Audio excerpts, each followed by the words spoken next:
소중한 나 무한도.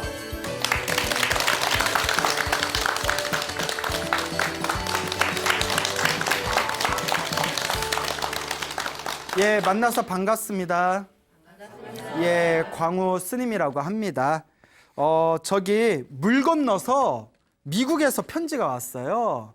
그래서 제가 여러분들께 이 편지 내용을 읽어드릴 텐데, 편지의 내용이 굉장히 신기해요. 재미난 내용이 있고 굉장히 신비하니까 여러분들 한번 잘 경청해 보시기 바랍니다. 안녕하세요, 광우 스님. 저는 미국에서 한의사로 활동하고 있는 아무개라고 합니다. 지인의 소개로 소나무를 아내와 함께 매일 인터넷으로 시청하고 있습니다. 소나무가 재미도 있지만 봇 짓는 공덕에 대해 새로 알게 되어 너무 감사히 생각하고 있습니다. 저는 예전에는 관세음보살 정근 기도와 온만이 밤매운 기도를 조금씩 했었습니다. 6년 전에 아내가 아들을 임신했을 때부터는 신묘장구 대다라니를 태교 겸 열심히 아내와 함께 했습니다. 기도를 하는 많은 분들이 겪는 크고 작은 여러 가지 경험을 저도 하게 되었는데요. 그 중에서 두 가지를 말씀드리고 싶습니다. 첫 번째는 제가 보던 환자 이야기입니다. 아까 이 편지 보내주신 분이 한의사라고 말씀드렸죠? 예. 50대 중반의 백인 미국 아주머니였습니다. 편두통을 30년 이상 아주 심하게 앓아서 일주일에 2번 정도 응급실에 다녀야 했던 분이었는데, 한의학 치료를 받고 싶다며 저를 찾아왔습니다. 두통이 얼마나 심하길래 일주일에 응급실을 몇 번 간다고 했죠? 2번. 야. 이분을 일주일에 3번씩 침 치료를 4년 정도 했었는데요. 많이 좋아지지는 않고 겨우 응급실에 안 가도 될 정도로 유지만 되었습니다. 사실 응급실에 안 가기만 해도 그래도 효과는 본 거죠. 도저히 이렇게는 안 되겠다 싶어서 아주머니에게 불교 수행을 좀 해보면 어떻겠냐고 권하였더니 흔쾌히 해보고 싶다 했습니다. 그 당시 저는 대비주를 열심히 하고 있었는데, 여기서 말하는 대비주는 우리 천수경에 보면 신묘장구 대다라니 있죠? 예, 신묘장구 대다라니의 다른 이름이 대비주예요. 그 당시 저는 대비주를 열심히 하고 있었는데, 불교를 모르는 아주머니한테 대비주를 권하기는 무리라 생각되었습니다. 그래서 제가 전에 했던 온만이 밤매운 기도를 알려드렸습니다. 아침에 눈 뜨면 저녁에 잘 때까지 온만이 밤매움을 찾으면 된다고 전해주었습니다. 아주머니가 1년 정도 열심히 하셨는데 편두통이 나아지질 않았습니다. 다만 좋아진 건 아주머니 마음이 많이 편해졌고 남편과 자식들과의 사이도 많이 좋아졌다 했습니다. 그러던 어느 날 아주머니는 남동생이 마약 문제로 많이 고생하고 있다며 괴로워했습니다. 그래서 괴로울 때는 절이 최고다 말해드렸고 해보기를 권하였습니다. 여러분 절 아시죠? 오체투지. 아주머니는 해보겠다 하셨는데 처음에는 108배를 도저히 못하겠다고 하셨습니다. 그래서 54배로 시작하시고 그것도 어려우면 하루에 나누어서 하면서 조금씩 늘려가면 된다 했습니다. 아주머니는 열심히 하셨고 한 달 뒤에는 108배를 충분히 할 수 있었습니다. 조금씩 늘려가 석 달 뒤쯤에는 300배 정도를 할 수 있었습니다. 그러던 중 아주머니 남동생이 마약을 먹고 자살을 했다는 소식을 들었습니다. 하여튼 그 미국은 마약 문제가 심하죠. 총기 사건이랑 마약 문제가 참 심하다고 들었습니다. 그 소식에 아주머니는 무척 고통스러워 하셨고 저는 절을 많이 하면 도움이 될 거라 말해드렸습니다. 그리고 500배를 시작하였습니다. 아주머니는 절을 하면 마음이 진정되고 고통스럽지 않아 열심히 하셨습니다. 그 얼마 안 되어 100일 동안 1000배 기도를 권해드렸습니다. 그가 하루에 1000배씩 100일 동안 하는 거예요. 처음에는 많이 놀라하셨지만 절의 효과를 경험한 상태여서 해보겠다 했습니다. 근데 여러분 아까 내용 보면 처음에 108배 하는 것도 너무 힘들다고 해서 54배씩 나눠서 하라고. 그런데 지금은 100일 동안 1000배를 해보겠다. 그러니까 하면 돼요. 그리고 1000배를 70일 정도 하셨을 때 마음이 편해진 것은 물론이요, 편두통도 싹 나았습니다. 그땐 저도 꿈에 대한 것을 잘 알지 못해 무슨 꿈을 꾸셨는지 물어보진 못했습니다. 그리고 100일 기도를 무사히 마치고는 한의원에는 다시 오지 않아도 되었습니다. 손님 떨어졌네.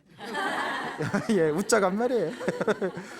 그러니까 그 편두통을 응급실 일주일에 2번 응급실 갈 정도로 편두통이 심했고, 한의원에서 4년 정도 침치료 받았을 때에도 응급실에 갈 정도는 아니었지만 더 이상의 효과는 없었다 됐잖아요. 근데 무엇을 해서 완전히 나았다? 절을 해가지고 완전히 낫게 되었다. 참 신비하지 않습니까? 이 첫 번째 이야기의 미국 아주머니께서 분명 관세음보살님의 가피를 받았다고 생각이 됩니다. 두 번째 이야기는 가피라고 하기에는 좀 모호하지만 이상한 경험을 하게 되어 말해 드리려 합니다. 여기서부터 좀 신비한 얘기가 나오거든요. 한번 잘 들어보세요. 저의 아버님이 요즘 몸이 많이 편찮으십니다. 어머님이 아버지 가는 길을 준비하셔야겠다면서 지장경 한글본을 인터넷에서 인쇄해달라고 하셨습니다. 그 지장경은 지장보살 본원경이라고 해서 지장보살의 가피, 그리고 인과 업보에 대한 이야기, 그리고 또 주된 내용이 영가천도에 대한 얘기가 나오거든요.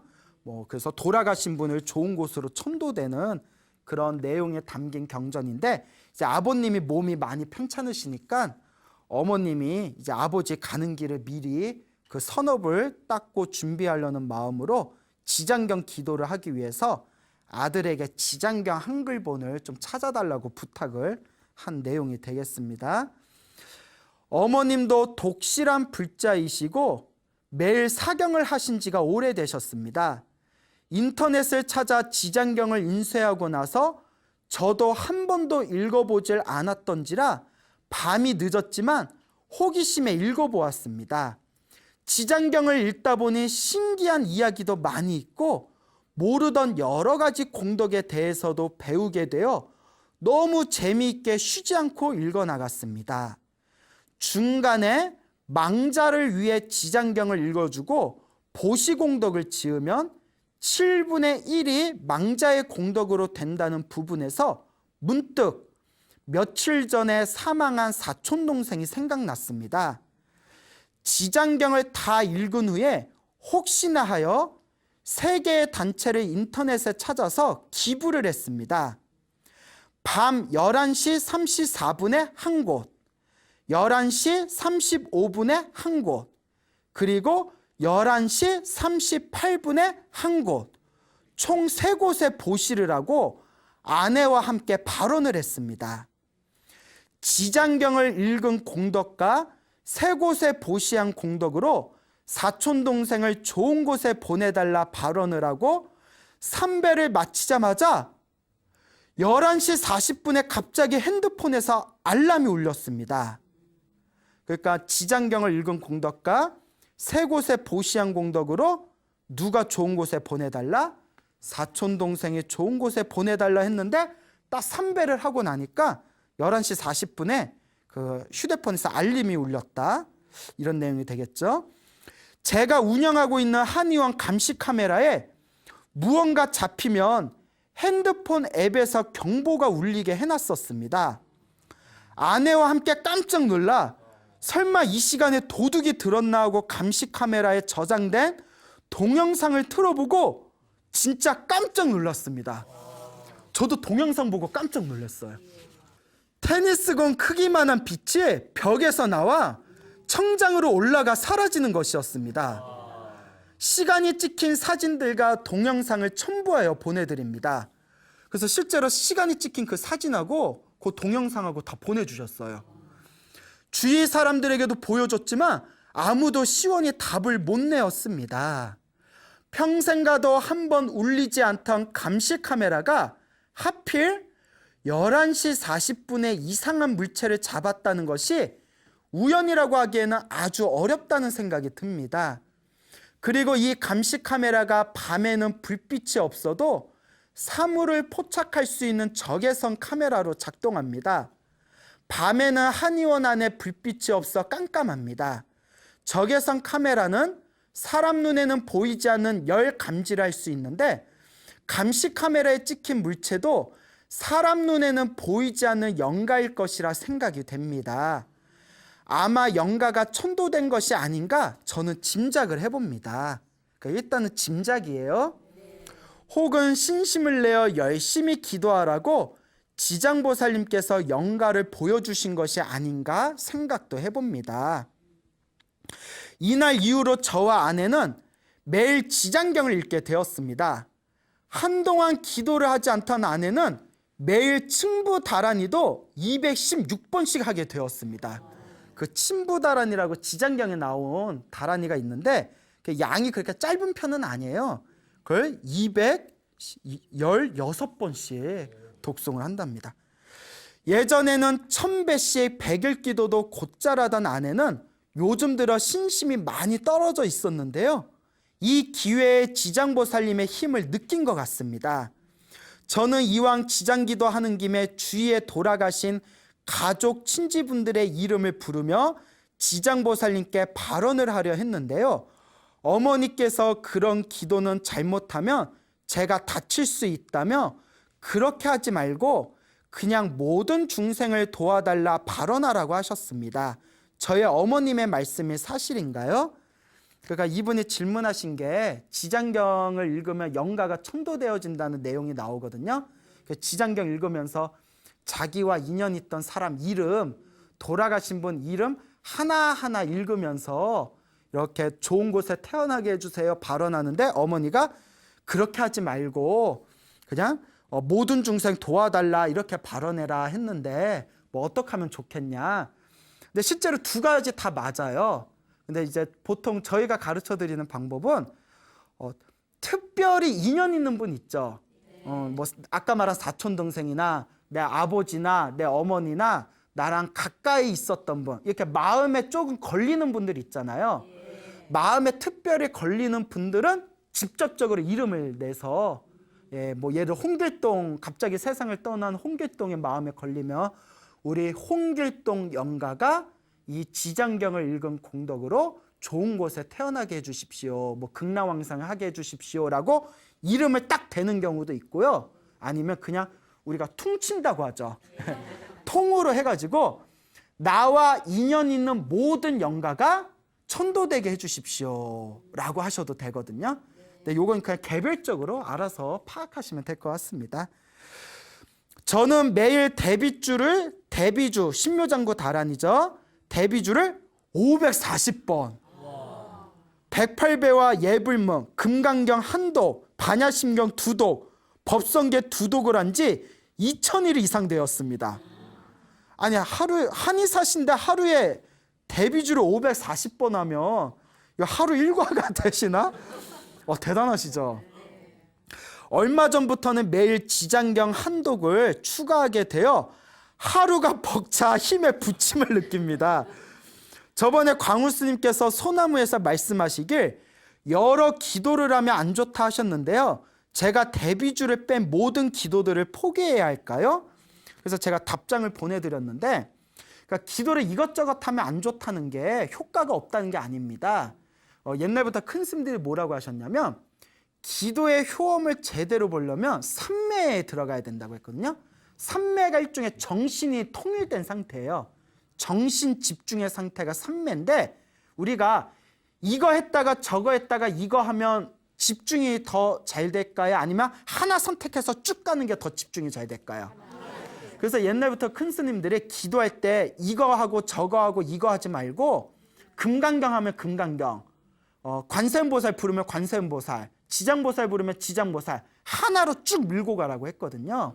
그래서 제가 요 거사님한테 답장을 보내기를 이것저것 하면 삼매에 들기 힘들기 때문에 이것저것 하지 말라는 얘기지 기도한 공덕은 분명히 있다. 근데 이제 거사님께서 이런 식으로 기도를 2000일 이상 해왔다니까 하시던 대로 편하게 하시고 시간이 힘에 부치지 않을 정도로 시간을 알아서 조절해라. 이렇게 이제 답장을 보내드렸죠. 두 번째 이야기는 소나무에서 그 두 번째 이야기는 금방 그 동영상에 찍힌 이야기 있죠? 그 동영상에 찍힌 두 번째 이야기는 소나무에서 소개하기에는 무리가 있을 수 있다는 생각도 듭니다. 자기도 이제 너무 신비하니까 이 부분은 광우 스님께서 판단하셔서 많은 불자님께 도움이 되는 쪽으로 부탁드립니다. 그동안 소나무에서 해주신 수많은 좋은 이야기들에 감사드립니다. 건강하세요. 예, 그 미국에서 좋은 내용 보내주신 우리 거사님 너무나 감사드립니다. 자, 지금도 화면이 나오고 있는데 어떻게 불빛이 보이세요? 예, 예 그래요? 자, 너무 신기하죠? 예, 왠지 어색하다. 예. 제가 보고 너무 놀랐어요. 그래서 처음에 동영상 본데 화질이 깨끗한 화질에 처음에 이 탁구공만한 이렇게 불빛이 이렇게 나오더니 이제 허공으로 싹 사라지지 않습니까? 근데 너무 신기해서 제가 이걸 PD님한테 보냈어요. 이걸 공개를 할까 말까. 편지에도 나오죠. 광우스님이 알아서 판단해서 공개해 주시기 바랍니다. 근데 이분은 솔직히 자기가 경험한 거 그대로 보내주신 거거든요. 그러니까 PD님도 신기하다고 보신 분들보다 다 신기해하는 거예요. 그래서 일단은 불자님이 직접 자기가 겪은 내용이니까 소나무의 애청자께서 실제로 당신이 경험하고 당신의 사무실에서 찍힌 내용이니까 일단 공개를 하자. 일단 공개를 하고 판단은 누구의 몫? 자기의 몫이다. 그러면서 제가 이 이야기는 꼭 덧붙여 드리고 싶습니다. 분명히 부처님의 가피가 있고 보살님의 가피가 있습니다. 그리고 실제로 우리 큰 스님께 제가 이런 말씀을 드렸더니 그 카메라에 이런 게 찍혔답니다 했더니 원래 그런 일들이 간혹 있어 이러시더라고요. 그러니까 뭐 전혀 신비해하지도 않으시고 옛날부터 그런 일들 간간히 있다. 그래서 우리 불자님들한테 꼭 당부드리고 싶은 게 이런 게 결코 없는 일은 아닙니다. 갑자기 뭐 우리가 개뿔 이러죠. 개뿔이 있어요 없어요? 없어요. 개는 뿔이 없어요. 쥐뿔 이러잖아요. 이 쥐뿔도 없는 게 무슨 얘기예요? 쥐가 뿔이 있어요 없어요? 그럼 아무것도 없는 게. 근데 이런 어떤 좀 신비 체험 같은 거는 실제로 불교에서 기도를 하거나 수행을 하다 보면 그런 현상이 분명히 있어요. 우리 스님들도 경험하신 분들이 제법 돼요. 근데 불교의 매력이 뭐냐면 이런 현상이 일어나도 집착한다 집착하지 않는다. 그게 중요해요. 그게 무집착. 그게 중요합니다. 현상이 일어나는 거는 있다 없다. 있어요. 있는 일이에요. 하지만 집착한다 집착하지 않는다? 집착하지 않는다. 그래서 우리 대한불교 조계종의 불자들이 가장 좋아하는 경전이라는 금강경에 보면 내 눈앞에 펼쳐진 모든 현상이 실제로 현상이 아님을 실제로 우리가 고집하거나 집착할 게 없음을 똑바로 꿰뚫어보라 라는 내용들이 펼쳐지거든요. 그렇기 때문에 내 앞에 펼쳐진 이 모든 신비스러운 체험들을 집착하지 않는 마음으로 바라보는 게 중요합니다. 실제로 충분히 있을 수 있는 일이다. 빛이 나타날 수도 있고 기도하다 보면 관세음보살이나 지장보살이 실제로 나타나서 잘한다 이렇게 머리를 쓰다듬어 줄 수도 있고 뭐 실제로 제 아시는 스님은 참 한창 이게 기도 이렇게 참선을 하시는데 정신을 차려보니까 허공에서 실제로 저 친한 스님이 말씀해 주신 거예요. 허공에서 자기 몸을 보고 있더래요. 유체이탈이죠.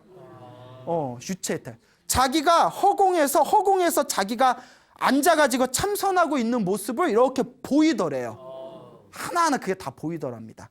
그런 경험을 하는 신비 체험이 굉장히 많습니다. 그렇지만 중요한 거 집착한다 집착하지 않는다? 집착하지 않는다. 그래서 다시 한번 우리 소나무 불자분들에게 다시 한번 말씀드리고 싶어요. 요 동영상을 보시고 아이고 신기하다 딱 그걸로 끝내야지 거기에 막 집착해서 뭐 미십니다 막 이러면서 막 우와 막 이래버리면 이제 골치 아파져요. 예, 그래서 진정한 수행은 충분히 있을 수 있는 일이고 충분히 기도에는 이런 신비한 불보살의 가피와 체험이 있고 다만 중요한 거는 수행자는 이 모든 것에 집착하지 않고 내 마음자리를 믿고 오로지 바른 마음으로 수행할 뿐입니다. 알겠죠? 네. 그래서 여러분들 이 소나무를 보시는 애청자분들도 기도 열심히 하신 분들 중에 신비한 가피 받은 분들이 굉장히 많으실 거예요. 뭐 꿈을 꿨다거나. 근데 제가 꿈도 항상 뭐 하지 말라고 신신당부하죠? 집착하지 말아라. 신비한 가피나 영험을 받은 것은 분명히 좋은 일이지만 그 좋은 일에도 뭐 하지 말아라? 집착하지 말아라. 기도를 하다가 수행을 하다가 내 주변에서 신비한 어떤 체험들이 펼쳐져도 뭐 하지 말아라? 집착하지 말아라. 그 무집착의 세계를 완벽하게 설해놓고 있는 게 바로 반야심경이에요. 반야심경에 펼쳐진 내용, 색즉시공 공즉시세, 무한입이 설신이 무색성의 미초법, 무자, 없을 무자가만 나오죠. 빌공자랑 없을 무자가 반야심경에서 반복적으로 나오거든요. 한마디로 뭐 하지 말아라? 집착하지 말아라 라는 내용이 됩니다. 그러니까 우리 열심히 수행하고 열심히 기도해서 부처님의 가피 듬뿍듬뿍 받되 뭐 하지는 말자?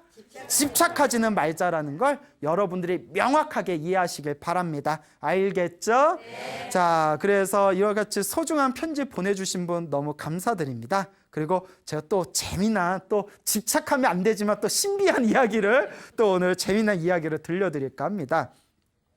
그 지방에서 그 문경에서 이렇게 수행하시는 비구니 스님이 계세요. 초등학교 교사 생활을 20년을 하셨대요.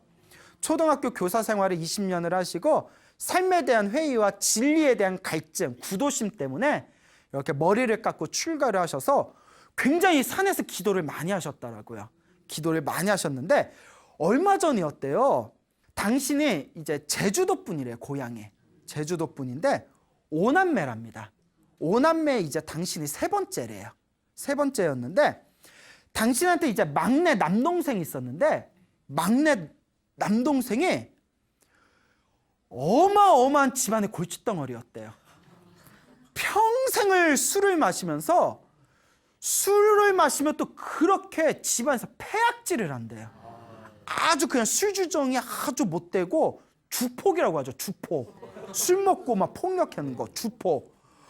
얼마나 심각한지 남 부끄러워가지고 도저히 말할 수 없을 정도로 아주 그냥 술만 먹으면 폐악질을 하는 아주 못된 막내 남동생이 있었대요. 집안에 큰 골칫덩어리였는데 어느 날 이 스님이 이제 출가를 하셔서 산에서 이렇게 기도에 몰입을 하는데 어느 날 날을 잡고 능엄주 기도를 했었대요.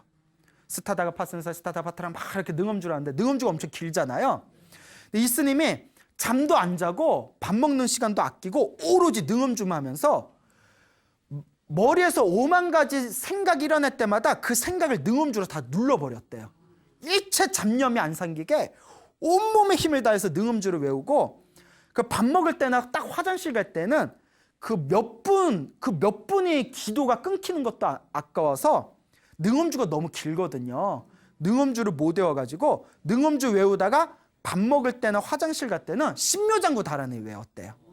그러니까 최대한 24시간 기도가 안 끊기게 했답니다. 그거 정말 대단하거든요. 그리고 정신력도 강해야 되지만 체력이 약하면 또 탈진해요, 그게. 그렇게 한 이틀이 넘어갔는데 이틀 동안 거의 잡념이 없이 오로지 그냥 기도에만 몰입을 하는데 갑자기 자꾸 막내 동생이 자꾸 걸리더래요. 그래서 왜 이렇게 기도를 하는데 자꾸 막내 동생이 자꾸 이렇게 걸리지 하다가 막내 동생 기도하면서 다 막내 동생을 다 이렇게 생각을 하니까 순식간에 눈앞에서 환상이 펼쳐지더래요. 환상 특급. 네? 환상이 샤 하고 펼쳐지는데 막내 동생을 임신한 엄마가 옛날 소시적에 막내 동생을 임신한 엄마가 가족들하고 노루고기를 먹고 있는 환상이 보이는 거예요. 무슨 고기? 노루고기. 노루고기 먹어봤어요? 못 먹어봤어요? 그렇구나. 나도 못 먹어봤어요. 노루고기를 이렇게 먹는 거. 그리고 환상이 딱 깨진 건데 너무 생생한 거예요. 이게 뭘까? 뭔데 이게 내 눈앞에 펼쳐진 걸까? 그래서 고민하다 위에 언니한테 전화를 했대요. 어머, 너 출가고 스님 된다고 해서 너 한 번도 집에 전화 안 하더니 너 웬일이야? 스님 웬일이야? 이래서 물어봤대요. 옛날에 우리 엄마가 막내 동생 임신했을 때 우리 가족이 노루고기 먹은 적 있어? 나 얼핏 기억나는데 아마 우리 옛날에 제주도에서 그 노루 잡아가지고 노루고기 먹었었어. 좀 더 자세히 얘기해봐. 그때 자기가 너무 어렸을 때라서 자세히 얘기해봐. 나도 기억이 잘 안 나는데 오빠한테 물어볼게. 그 위에 오빠가 그때 초등학생이었대요. 초등학생이니까 기억이 더 뚜렷할 거 아니에요. 그 오빠한테 이렇게 물어보니까 오빠, 가족 위에 오빠가 그 당시 초등학생 때 오빠가 그 제주도에서 고향이 제주도라고 했잖아요. 거기 우연히 어린 노루를 잡아다가 그걸로 우리 가족들끼리 그때 고기 먹었지 기억난다. 그때 엄마가 막내 동생 임신했을 때여서 아마 딱 그 시기였을 거야. 계산해 보면 무릎을 딱 치면서 어린 노루가 잡혀가지고 그걸 우리가 잡아먹어서 그 원한에 맺힌 노루가 태어나지 않은 막내 동생한테 그 악한 기운을 불어넣어가지고 막내 동생을 통해서 우리 집에 복수를 한 거였구나. 딱 와닿더래요. 이게 재밌어요. 남의 집에 지금 신기해서 그 딱 느껴지니까 근데 이거 어린 노루 때문에 우리 막내 동생이 저렇게 미쳐버린 거구나. 근데 우리 그런 얘기 많잖아요. 지나가는 구렁이 잘못 죽였더니 막 이상해졌다거나 뭐 제가 존경하는 옛날 해인사의 일타스님 법문에 보면 염소를 끔찍하게 잡아 죽여 먹었더니 애를 낳았는데 염소하고 똑같이 생긴 애를 낳았다거나 뭐 이런 얘기들 많아요. 얘기 들어보셨죠? 저게 허구한 날 산에 돌아다니면서 뱀을 잡아먹었던 사람의 애를 낳았더니 애가 혀를 낼름거리면서 기어다닌다거나 옛날에 이런 얘기 큰 스님들 법문에 이런 게 있어요. 그러니까 나는 평생 먹어도 그런 거 모르겠더라 이런 사람이 있는가 하면 아다리 잘못 걸려가지고 그러니까 뭐가 휙 씌이는 경우가 있어요. 있다니까요. 그런 얘기. 어른 스님들이 그런 거 경험을 많이 하셨대요. 그래서 3일 동안 지리산에 있는 동굴에 들어서 3일 동안 간절하게 기도를 올렸대요. 그 어린 노루를 위해서. 노루야 너와 우리 집안에 악한 원한이 있다면 제발 이 모든 걸 놓아버리고 부디 좋은 곳으로 천도되라 하면서 어린 노루를 위해서 노루야 흥염없이 그 기도를 하고 염불을 해줬답니다. 그래서 3일을 기도했는데 어느 날 전화가 왔대요. 3일 기도를 딱 마치고 나서 남동생한테 전화가 왔대요. 깜짝 놀랐대요. 평생 남동생이 자기한테 전화한 적이 없었대요. 근데 남동생이 희한하게 노루를 위해서 노루의 원한을 풀어주기 위해서 3일 동안 간절하게 기도를 올렸는데 남동생 딱 전화를 해서 누나 한번 만나보고 싶어 이러더래요. 이게 웬일이냐 이때다 싶어서 남동생과 딱 만나가지고 남동생을 지극정성으로 설득을 했대요. 너 천도제 한번 지내자. 이 누나 스님이 간절하게 기도해 줄 테니 천도제 한번 지내자. 그리고 평상시 같으면 나 그런 미신 안 믿는다고 어디서 약을 팔어? 막 이러면서 내가 만만해 보이지? 뭐 이랬던 남동생이 그래 한번 해볼까? 이러더래요. 그러니까 여러분 이게 있어요. 병 때문에 더 고생해야 될 인연이 있는 사람은 아무리 좋은 약을 줘도 먹질 않아요. 아무리 좋은 의사를 소개시켜줘도 치료를 안 받아요. 나을 때가 되면 꼭 그때 인연에 맞춰서 좋은 인연을 만나게 됩니다. 그거 참 신기하죠? 신기하지 않아요? 근데 다 인연법이에요. 그래서 천도제를 남동생의 그 노루의 원한을 풀어주기 위해서 3일 동안 기도를 지극정성 올린 뒤에 남동생하고 만나서 천도제를 지극정성 올렸는데 천도제를 딱 올리고 나서 남동생의 성격이 싹 바뀌었대요. 점점 온화해지더니 옛날에는 툭 하면 술 먹고 온갖 폐악질을 하던 남동생이 기도하고 천도제 올린 뒤에는 뭐 일주일에 한 번으로 바뀌고 한 달에 한 번으로 바뀌고 3개월에 한 번으로 바뀌고 6개월에 한 번으로 바뀌더니 나중에는 술도 안 마시고 술주정도 안 부리고 마을에서 건전 청년이라고, 아주 단정하고 건전한 청년이라고 그 마을 사람들한테 인정까지 받았대요. 그러면서 스님, 이거 저 거짓말 아닙니다. 내 가족이 겪은 일이라고, 내 동생이 겪은 일이라고. 저도 너무 신기한 거예요. 근데 또 이 이야기 듣고 우리 집에도 진상 하나 있는데, 이 진상 우리도 천도제 한번 해볼까? 이런 생각 들어요, 안 들어요? 그런데 제가 항상 드리는 말씀 있잖아요. 천도제는 공덕이 있다 없다? 뭐 없다? 나가. 천도제 공덕이 없다. 천도제가 공덕. 그거 찍으려면 잘 찍어요, 좀. 자, 천도제는 분명히 공덕이 있어요. 지장경에도 나오잖아요. 천도제는 공덕이 있는데 내가 그만큼 기도를 해야 돼요. 그냥 달랑 절에 가서 천도제 한다고 끝나는 게 아니에요. 천도제는 공덕이 있지만 확실한 시너지 효과를 느끼려면 내가 뭘 해야 된다? 내가 지극정성 기도를 해야 돼요. 근데 우리 많은 불자님들은 자기 기도는 안 하고 에휴, 스님들한테 천도제 맡기면 절에서 알아서 해주겠지, 요런 아니란 생각이 있거든요. 그런 생각, 옳은 생각, 나쁜 생각? 나쁜 생각이에요. 옳은 생각은 어떤 생각? 내가 직접 기도하고 내 숙제를 푸는 마음으로, 그런 마음으로 천도제를 지내고 기도를 해야 되는 겁니다. 꼭 명심하시기 바랍니다. 또 그러니까 저는 이제 자꾸 시간이 갈수록 우리 소나무가 전국에 있는 불자님들한테 영향력이 많아지다 보니까 말 한마디 한마디가 이제 조심스러워져요. 제가 이렇게 천도제 얘기만 딱 끝내버리면 또 사람들이 그 뭐 천도제 지내면 우리 집 진상도 진상도 좋아지는 거야? 뭐 이렇게 되면 천도제 지낸다고 될 일이 아니라 내 기도를 해야 된다. 내 기도로 풀어야 된다. 그 비구니 스님도 미친 듯이 기도해가지고 그 환상도 보신 거고 그렇잖아요.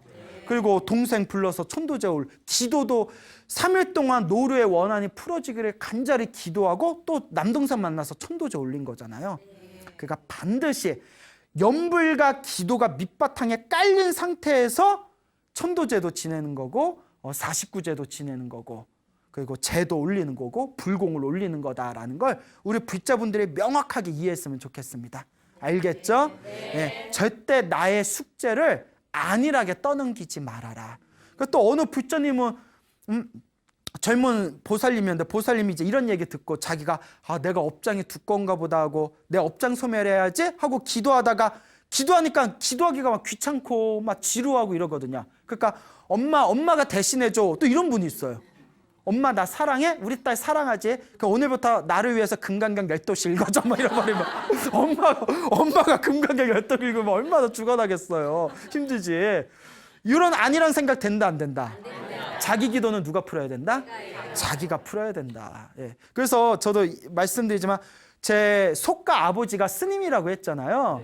예, 저 아버지께서 이제 저를 낳고 출가를 하셨는데 그러니까 참 부모님을 잘 만났죠.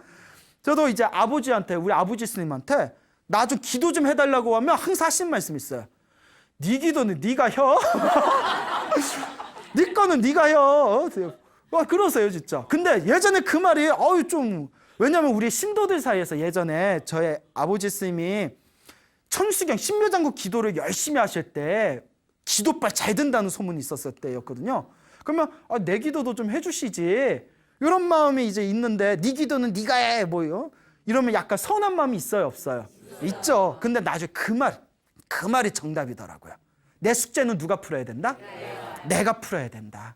그래서 항상 내 기도는 내가 하고 내 숙제는 내가 풀고 내 비준 누가 풀어야 된다? 내가 풀어야 된다라는 걸 명심하시기 바랍니다. 근데 간혹 불자님들이 이런 질문하세요. 스님, 가족들이 아무도 기도를 안 해서 제가 남편을 위해서 기도하고 자식을 위해서 기도했는데 그래도 효과가 좀 있습니까? 있을까요? 없을까요? 안 하는 것보다는 있어요. 안 하는 것보다는. 예를 들어 노루고기를 먹었고 그 원한이 쉬어서 말썽을 부린 것도 막내 동생이었잖아요. 근데 스님으로 출가한 누나가 간절하게 기도해서 그걸 풀어줬잖아요. 그러니까 남을 위해서 기도해도 효과가 없는 건 아닙니다. 근데 가장 FM에 가까운 정답은 결국 내 기도는 누가 해야 된다? 내가 해야 된다라는 원칙은 명확하게 세우시길 바랍니다. 자, 그래서 이 비구니 스님이 굉장히 재미난 얘기를 해주시면서 또 이 방생에 대한 아주 또 재미난 얘기를 해주시더라고요. 방생 아시죠? 그러니까 죽어가는 걸 풀어주고 살려주는 걸 방생이라고 하는데, 예전에도 가장 나쁜 업보가 살생업보라고 했어요. 가장 나쁜 업보가 무슨 업보다? 살생의 업보. 살아있는 걸 죽이는 업보가 가장 무섭대요. 그리고 복 짓는 것 중에서 가장 훌륭한 복 짓는 방법이 방생공덕이라는 얘기가 있어요. 예, 그래서 죽어가는 걸 이렇게 풀어주고 살려주는 방생공덕이 가장 크다라는 가르침이 있는데, 근데 방생도 지혜롭게 해야 돼요. 그래서 소나무를터에서 저도 방생 이야기 많이 했었죠. 예, 기억나요? 딴 데서 오신 분도 계시네. 예. 그래서 이 방생공덕에 대한 이야기를 소나무에서도 많이 해드렸는데, 요 스님께서 이제 머리를 깎고 출가하셔가지고 산에 가서 산에서 이렇게 오두막, 초가상가 오두막 같은 데에서 힘들게 기도 정진을 하시다가 한 5년 정도, 5, 6년 정도 지난 뒤에 그 문경에 있는 어디 산에 이렇게 집을, 조그만 집을 하나 짓게 되었대요. 집을 하나, 빚을 안 지고 집을 짓게 되었는데, 수도가 없어가지고 안반을 깨가지고 수도를 뚫었는데 마이너스 통장 1,000만 원이나 했대요. 마이너스 통장. 그 뚫고 이런 게 돈이 많이 드나 봐요. 그러니까 1,000만 원을 빚진 거잖아요. 1,000만 원을 빚진데 자기하고 같이 살려고 옆에다 같이 집 지어서 같이 기도하려고 마음먹은 보살님이 있었대요. 근데 보살님이, 스님, 저도 이제 스님 옆에서 같이 기도하고 수행할 건데 저 도시에 아파트가 하나 있는데 요 아파트만 팔리면 제가 스님 요거 수도비 제가 다 갚아드릴게요. 어차피 저도 금을 써야 되는데 제가 공짜로 마실 수는 없잖아요. 쌤, 요 아파트만 팔리면 제가 도와드릴게요 하는데, 팔려 안 팔려? 안 팔려요. 여기 보살님이 아파트만 팔리면 그 마이너스 1,000만 원 그걸 이제 갚아주겠다 하니까, 이 보살님이 그 얘기를 듣고 스님께서 새벽 예불을 하시면서 새벽 기도 올리면서 항상 새벽 기도 끝나면 우리 아무개 보살님 아파트 좀 팔리게 해주세요. 아파트 좀 팔리게 해주세요. 아파트. 이렇게 항상 이제 기도를 올렸답니다. 그래서 이제 아파트 좀 팔리게 해주세요 하는데 안 팔리더래요. 어느 날 요 스님께서 여기 장을 보러, 지장제일 때문에 과일 사러 장을 보러 갔는데, 장을 갔는데 오일장 있잖아요. 오일장에 저서 왱왱왱 소리가 나더래요. 뭔가 하고 갔더니 벌집 통 있죠. 벌통. 배추망에 있는 벌집통에 뭐 수천 마리의 그 벌들이 작은 거 통에 하나, 큰 통에 하나 있더래요. 이거 어디에 쓰려고 파시는 거예요? 이러니까 그 벌통을 파는 분이, 이거 술 담가 먹어요 이러더라고요. 살아있는 채 술 담가 먹어요? 예, 살아있는 채 술 담가 먹어요. 그 말 듣고 가슴이 찢어지는 줄 알았대요. 너무 불쌍해가지고. 이걸 어떻게 우리 같으면, 아 그래요? 저걸 어떻게 술 담가 먹나? 이럴 텐데 그분은 발걸음이 안 떨어지더래. 이거 큰 통에 이거 얼마예요? 예, 35만 원이에요 이러더래요. 주머니에서 딱 꺼내봤더니 30만 4천 원이 있는 거예요. 30만 4천 원. 그러니까 그 아주머니가, 스님 뭐 하시게, 이거 뭐 하시게, 드시게요? 그러니까 스님이, 아니요, 방생하려고요. 그러니까 그 보살님도 착해. 벌통 파는 보살님이, 에휴, 좋은 데 쓰신데 그러면 35만 원인데 30만 원 해드릴게요 이러더래요. 사실 시골 양반들은 오일장에서 5만 원이면 엄청 큰 차이잖아요. 그러니까 그분도 착한 분이에요. 그래서 35만 원을 전 재산 30만 4천 원에서 30만 원 주고 큰 벌통을 사왔대요. 큰 벌통을 사오면서, 그 아파트만 팔렸으면 작은 통도 샀을 텐데, 아파트만 팔렸으면 작은 통도 살렸을 텐데 하면서 막, 어떡하냐, 신장님 저 작은 벌통에 있는 말벌은 못 구했습니다. 어떻게 하면 좋습니까? 이러더래요. 대단하죠? 여러분들 전 재산 30만 4천 원인데 30만 원 주고 벌통 사요, 못 사요? 그러니까 우리가 이렇게 사는 거야. 네? 복을 안 지어, 복을.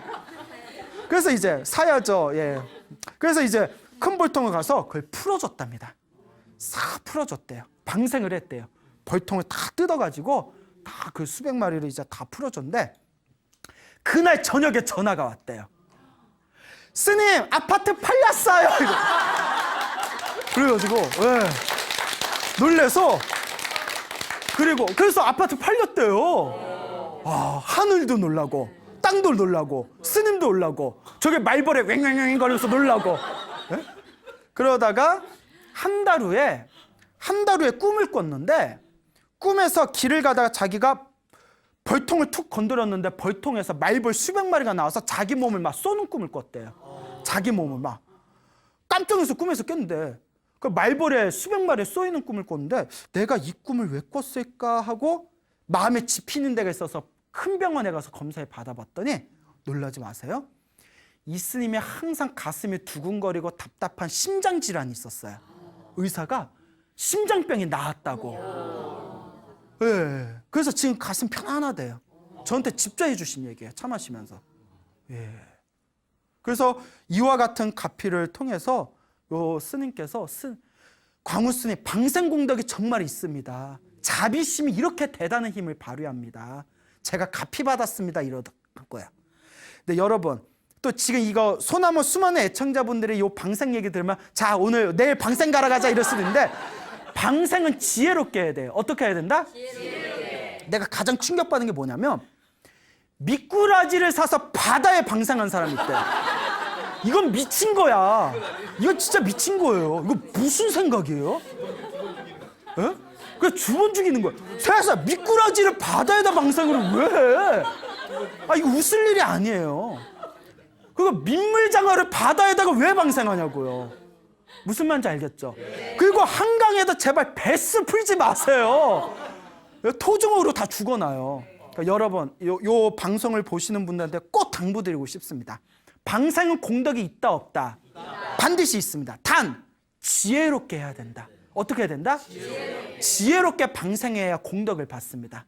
만약에 방생 열심히 했는데도 저는 아무런 효과 없었어요 하는 분들은 내가 지혜롭게 방생했는지 올바르게 방생했는지 한번 스스로 비춰보시길 바랍니다.